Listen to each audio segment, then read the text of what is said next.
Anyway, yeah, hi, another video reply to my good friend Jack on one of his other political points, I suppose you could call this. Yes, I'm a whore, basically. He touched on some rather good points.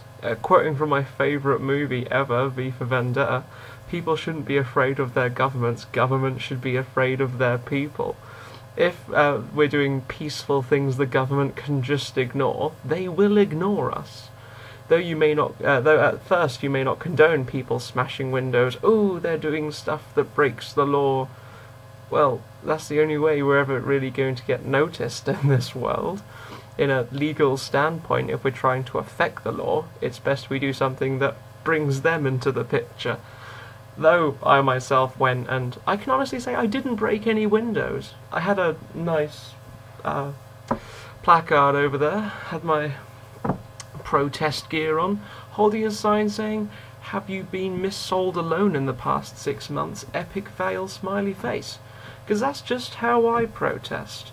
I just like to bring a piece of sarcastic wordplay, thrust it in the face of people, shout at the top of my voice, you know, the usual stuff people just wish they could do in real life and barely get the chance to do so.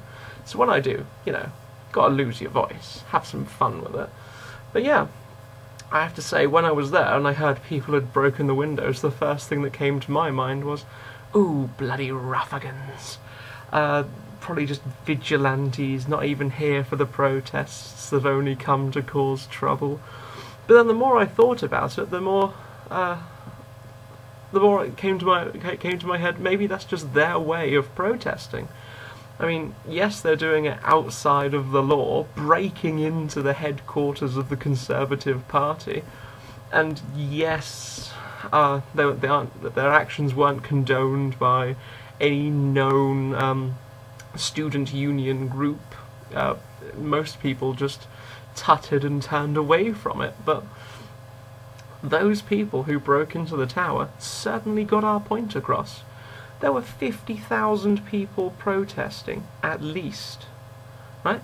And those 100 people that broke into the tower got more news coverage than anybody else.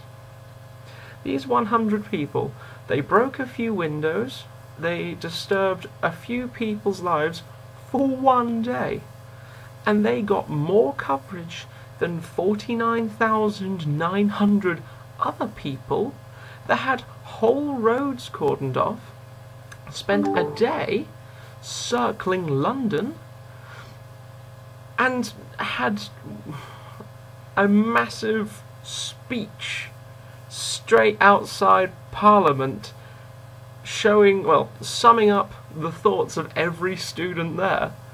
All that was ignored by the news. That wasn't important. The 100 people that did something just outside of the law, just by that tinsy bit, they got all the attention. Not jealous in the slightest. But I suppose all this news coverage does kind of clarify Jack's point, if you get what I'm saying, though.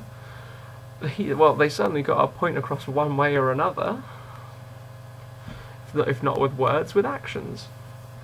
Anyway, yeah, just thought, you know, I'd give my ums, humongous pauses and ridiculous hand movements as if stolen from an action movie. Sellotape it onto Jack's point. Something else to watch, I suppose. You got a nice x-ray of my ribs. I think they're all in the right place. This has been James Hunt, whoring out his opinions since 1991.